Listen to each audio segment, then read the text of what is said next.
I did want to start actually with a little bit of a review on Tottenham last night, because they started well, all guns blazing, boys, but then seemingly fell apart as soon as they conceded. And there was a tweet that went out today from Henry Wright, who's a friend of the show, kicking off about the fact that they've only won, I think it's 4 games out of their last 10, and they're against relegation fodder.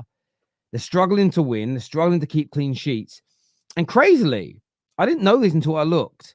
Since Ange has been at Tottenham, they have spent 420 million. When you compare that to 370 by Man United, 311 by Arsenal, 284 million by City, and 172 million by Liverpool in that same time, and struggling. You can see there under the tweet where Henry has messaged, that's in their last 12 Premier League games, just 4 wins, 7 defeats, and 1 draw. A poor start for Tottenham by all standards. Yeah, man. Spursy, mate. That's what it was last night. Proper Spursy. Oh, it's beautiful. Jamie Vardy, 37. Boy, have that. Loved it. Should have scored again, by the way. Went through and I thought should have done better to make it 2-1. What were Tottenham doing, man? That should have been an absolute buried game in the first half. For me, it was very one-way traffic from what I saw. I missed the first 20 minutes of the game even as well. And in the last 25, I could see they were clearly all over them. Look, Spurs, if they're going to continue like that and not be able to kill teams off, maybe they need to go and buy a forward for 65 million or something. Oh, they have. They have. Look, I listen, it's tongue-in-cheek with me because it's Spurs, but I didn't think it was great, man. This Romero bozo guy, I don't know what people seem to be bigging this guy up more than Saliba and Gabriel. What was he doing for that goal? What the hell was he doing? That's all I keep hearing from Tottenham fans is this Romero is better than Saliba. He is our Saliba. He's much better. We will show Saliba how it's done. What the hell was he doing for that? He's leaving a 30. Oh, he's 37. I'll leave him. He won't score. Boying. Header. Mate, I just loved Jamie Vardy as well. Pointing at the Premier League. Yeah, I've won one of them. You haven't. It was great shithousery, man. It's always good to see as an Arsenal fan when Tottenham fumble. And that's what they did last night, man. I don't know if they're going to do any more in the transfer window. Look, real talk, I actually think Tottenham's 11 is pretty good. I think they've got a good team. But I don't think they've got anything from the bench. And when I looked at the 2 lads they brought on, I actually thought it was Screech and Zach from Saved by the Bell. Like, real talk, when they were coming on, I was thinking, who the hell are these 2 lads? Who was it? Bergval, is it? And obviously the lad they brought from Leeds. Like... That's a poor couple of subs to bring on, weren't it? Let's be real. It didn't do them any favours at all. They got nothing from the bench, Spurs. Deji was telling me that their squad's better than Arsenal's. Well, I looked at their bench and thought it was pretty poor, man, if I'm honest. So I was happy. I enjoyed the game. Big up to Leicester. Big up to Steve Cooper. And big up to Jamie Vardy. But Spurs were Spursy again, man. But LB did a watch along. He probably looked at it more than me. I only saw like the large parts of the game towards the end. But I quite enjoyed it, man. Big up to listen, it was that you're absolutely spot on, man. It was a very Spursy performance. I actually thought first half they probably should have been 4 or 5-0 up. I don't think Leicester had a shot in the first half at all. Spurs were playing really well, creating chances. The finishing was so poor. I mean, the amount of shots that just went straight at the goalkeeper or over the bar was ridiculous. And of course, if you don't kill the team off, I mean, you give encouragement to the team, and that's exactly what happened. Leicester come out in the second half, look better, look to get on the front foot, look to make threats, and they were looking threatening. And yeah, it's just a Spursy type of performance. And listen, I've not got Spurs anywhere near the top 4. I don't think they're going to get top 4. I think that the way Spurs have done transfer business over the years is just ridiculous. Spurs spend money, but instead of spending money on players that are ready for the here and now, they buy these like up and coming players all the time, and that just doesn't work. It doesn't work. And we say the same thing with Chelsea. You know what I mean? You've got to buy players for the here and now. And some Tottenham fans have got their head in the sand. They spend money. You got to spend money. I mean, the facts are the facts. Terry just put the graphic up on the screen. 400 million since Ange come in. Do you know what I mean? Crazy, you're buying all these up and coming players, man. And listen, some of them are going to turn out to be good. just like some of them at Chelsea are going to turn out to be good. But you've got to have winners for the here and now. Tottenham are not a team that actually want to win things. The owner, the board, they're not bothered about winning. I don't think they care about winning. All they're bothered about is increasing the value of the football club. That's it. They're not bothered about winning, because if they were bothered about winning, they would never have sacked Mourinho before the final against City. They would buy winners and they would get better players in. They're all about buying players for that 15 to 30 million pound bracket under 24 to try and develop them, so then they can flog them a few years later for 60, 70 mil. And then what'll happen is Daniel Levy or someone will come out and say, oh, we're fuming that we've lost a player. Yeah, I mean, it's not fair that City and all these teams buy our players. It's like, no. And then some of the Tottenham fans fall for it. That's what they want. That's what they want. They're already there to make a profit. They're not there to win. There's no chance a football club, the size of Spurs and the amount of money that they've got should have gone as long as they've gone without winning a trophy. I mean, when was the last time they won a trophy? It was Carabao Cup, right? Like what, 18, when was it? 18 years ago? 2008. 2008, right? So 14. That's a long time. It's going to be 15 years if they don't win one this season. This is what I'm saying, right? Arsenal have been trashed for the last decade. They still win some FA Cups. United last season, worst performance ever in the Premier League, still win an FA Cup. Yeah, Leicester have won trophies. Liverpool win trophies. City win trophies. Chelsea have won trophies. Tottenham are the only big six club that don't win anything. And it's because they don't want to win. And it's never going to change until their fans get really, really serious. And I know people are like, oh, we do protest and that. Now you need to get serious. You need to stop spending money at the club shop. You need to stop buying the tickets, because until you hit the pocket of these owners and the chairman, nothing's going to change. They are literally using that club to line their own pockets. And then they, I just think it's ridiculous. That club should not have won anything since 2008, even if it's just a couple Carabao Cups, even if it's just an FA Cup. To have won nothing the size of Spurs is just absolutely ridiculous. It is, man. Do you know what's crazy about it is I can take banter off of the vast majority of the teams inside the top six, because we have been awful in the last 11 years, and there's times where we deserve banter. You obviously guys saw it on Saturday night where Don was trying to tell me that Manchester's now blue, and me and you'll have an argument over that. But my view is, well, it ain't blue until you have more trophies than us in totality. Although the last decade you've been superior to us in every way. I can take that kind of banter, though. It's coming from a Chelsea fan. They're a highly successful team as well. What I found really difficult is Spurs fans talking about how poor Man United are. And I sit there and think, as bad as we are, we have still been better than you overall. When you put all your cards on the table, we have still been in the worst decade since I've been born, and one of the worst periods in our history of our football club. We have still been. What trophies have we won since Fergie left? We've won 2 FA Cups. We've won Europa League and 2 League Cups. So we've won 5 trophies in that decade. So we have won 500% more than you in the worst decade of our period. One of the worst decades of our existence as a football club, especially in the modern day sense as well. And I look at them and I just think you're the 6th or 7th wealthiest club in the world in terms of the actual income that you bring in. I always hear Spurs fans say we don't back our managers, we don't spend money. You forget the last 2 years where you're only behind Chelsea in spending. If you look in Premier League history, you sit 4th or 5th. You've spent over £2 billion on players. And I think Arsenal and Liverpool have spent in and around the same amount as you. Look what they have won in comparison. This is a mindset from everybody at your football club. And I agree with something Staffy said on the Top 6 show. There was a lack of quality at times, a lack of quality in finishing, a lack of quality in the final ball at times yesterday. You've got to look to improve it.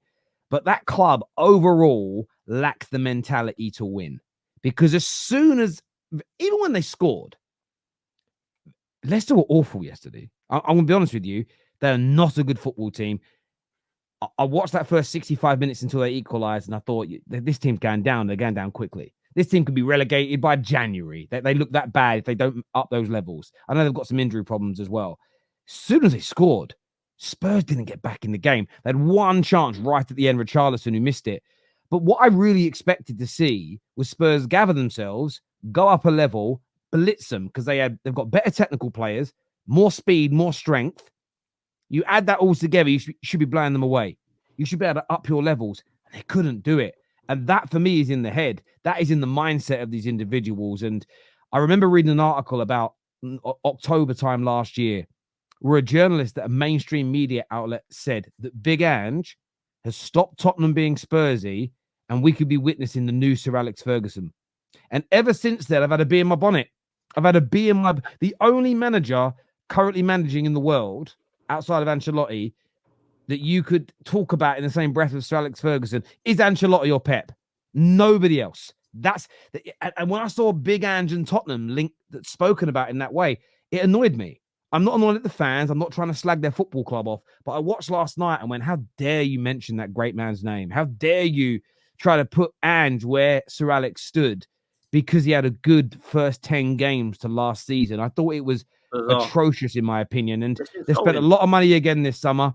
And I know you can't judge a team completely by the first game of the season. And everybody, they can definitely improve. They can definitely have a good campaign. But I put them down at the start of the season as my underperformers of the season, the team that will not do as well as we expect. Mm-hmm. And I'm standing by that as of right now, because I think they're all fur coat and no knickers. They really are. And there will be loads of good moments, loads of good football. But in the cold, hard light of day, their fans will be let down. They will win nothing. I put a bet on that today. I don't know if the bookies have odds on that. Whatever it is, you probably get 3 or 4 to 1 on Spurs winning no trophies this year. I'd stick a fair bit of money on that, because they're just not winners. And that's what I saw last night. And out of all the teams in the top 6 as well, Chelsea lost, but they're up against the mighty Man City. Everybody else started with some, and there's some positive to take from it. Spurs, straight away, chicken dipped. Excuse the pun. Yeah. And you know, it's mad because you say this is a team that don't want to win stuff. This is a team that got to a final and sacked Mourinho and put Ryan Mason in charge, by the way. Yeah, this is the club we're talking about here. This is a team that are allergic to trophies, right? Now, Arsenal have gone too long without trophies, in my opinion, right? It's been 5 years without a trophy. It's been 21 without a Premier League, right? So you can come at Arsenal all you want, and I'd agree with you. You know what I'm like with my own club, right? But I look at the recruitment at Tottenham, and I've got massive question marks, man. Like, I've just jotted down in the last couple of seasons. This might shock you. I don't know if it will, right? But I look at how much they've spent on their kind of biggest players in the last couple of summers, right? Let's go to this summer. They've spent 65 million on Solanke. Now, let me get this straight. I actually think he's a good player. I think he's a hell of a lot of money, but I think he's a good player. I think he's proven he can score goals, right? But it's a hell of a lot of money. They spent 40 million on Archie Gray, who's an 18-year-old who's not proven. He's done well in the Championship, but let's be real. I don't think he's one to take them across the line. Then what you do is you look at Odobert, who's just come in from Burnley. He's 30 million pounds. Don't know much about him. Maybe he's going to be a top player, but 30 million, you start to think, actually, that's not so bad, but it still then sort of adds on to it. They spent 55 million pounds on Brennan Johnson. What the hell is that all about? Yeah. 60 million on Richarlison. Absolute bozo, right?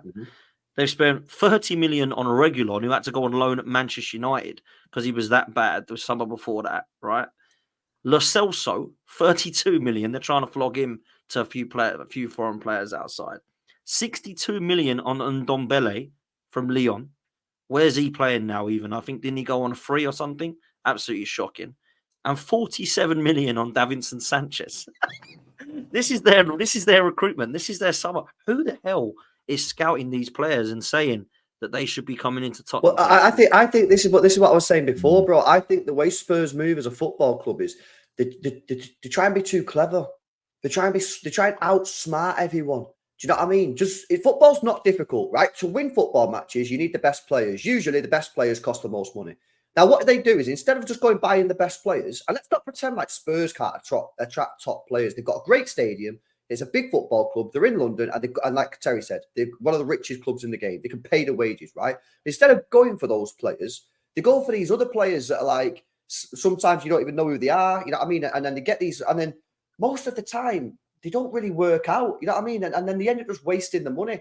They bought all these youngsters in. Again, some of these youngsters might turn out to be good, but not all youngsters go up in a straight line, as we've talked about when we spoke about Chelsea. There's no excuse. I just don't think this is ever going to change until, one, they get a new owner and a new sort of sporting director, or until the current leadership at Spurs fundamentally changes the way they run the football club and stop focusing on buying all these players that they're going to develop and just buying players for the here and now. I mean, that team that they had with Poch, right? when they got to the Champions League final, they should have backed him big time after that Champions League final. They lost the Champions League final to Liverpool. That summer, they should have gone out and spent 250, 300 million, whatever the max they could have spent, and made a statement to the world of football to say, this isn't just a flash in the pan. We're here to stay. We've got to a Champions League final. We're going to spend big. We're going to improve, and we're going to come back. And we're going to win something. And instead, what happened? They let the squad deplete. Poch is sacked, and then they're just on a downward spiral. They're just not run like any other football club that actually wants to win. And it's all due to the people running the football club. The transfers are absolutely shambolic. Listen, I totally agree. And sometimes you've got to put your name in the hat. You get rejected, but it still helps you grow your reputation, and also puts it out there that you mean serious business. And even in my own industry, I did a role before I quit my jobs in the banking world. I started doing some consultancy work, and essentially what I was doing was helping to put consultants into banks. And there's something in the UK and across Europe really called the big four accountancy firms. You've all heard of KPMG and the like. There's four of them. They win most of the big contracts that go into banks at any level, right? But the firm I was working for, they had this new director who I was working alongside, and he just said, look, we've got to start pitching for some of this work. And the owner of that business said, well, we're going to get laughed out the door by some of these firms because we're just not big enough. And he said, yes, you will to begin with, but you'll slowly start building your reputation up. You'll start showing people you're serious. You'll start making new contacts. They started off, and I've left ever before they've succeeded. But the income of that organization has gone through the roof now after 5 or 6 years of operating like a big player. They didn't win it all straight away. Spurs have got to do something similar. Spurs have got to go out there and say, you know what? We might not get him, but let's go and stick. I'm using this player as an example. Let's go and stick an £85 million bid in for Trent. Let's try and sign him. You might get told no. Then you go after another big player. Try and sign him. Try and get Isak. Go out and try. I mean, they actually got Solanke, who I think is pretty good, to be fair. Try and sign a player off a rival. Try and take someone away from. You're not going to get no one from Arsenal. Fair enough. Try and take someone. Try and pay the wages. And as much as the audience may go, but the players are going to laugh them out the door. Not forever. Well, they really are showing ambition. Players want to be at clubs that are showing ambition. Feel like, do you know what? They haven't quite got Trent, but I like I respect them for doing it. Build up those relationships. And do you know what will happen? It was an expression, if you kiss enough frogs, one of them's going to turn into a prince. At some point, you're going to turn someone's head. Liverpool didn't get Lenny Yoro because they didn't think they could convince him to not join Madrid. Man United went on to do it. Now, he's young and there's room for him to grow and prosper. He may end up being a star. One thing's for sure is we definitely wouldn't have signed him if we hadn't tried to sign him. And I think that's something Spurs have got to do. If you want to be a big club, it ain't just about the income. It isn't about the stadium. It isn't about wearing the kits and even the commercial side to a certain degree. It's about moving and behaving like a player in that space. Because if you always sit on the periphery, I'm not going to go for that deal because we might not get it. I'm not going to put our name in the hat for that in case we get embarrassed and get told no. You'll never be a big player. You'll never be a big player. You have to take those risks. And I think that it's crazy to me. And I watched them. And I'm not trying to shit on them too much. It probably sounds like I am. But I look at a team that's the 6th or 7th richest in the world in terms of income. And the teams that are below them are so much more ambitious, run their clubs better, and the more successful. And something has got to give as far as... And look, a few people say, Terry, you're waffling. Let waffling. Well, at the end of the day, you say you're waffling. But if smaller businesses don't take risks, start behaving like bigger organizations and pushing for those things, they'd never grow. You just let the big boys remain the big boys. And yeah, that's crazy logic in my very, very humble opinion.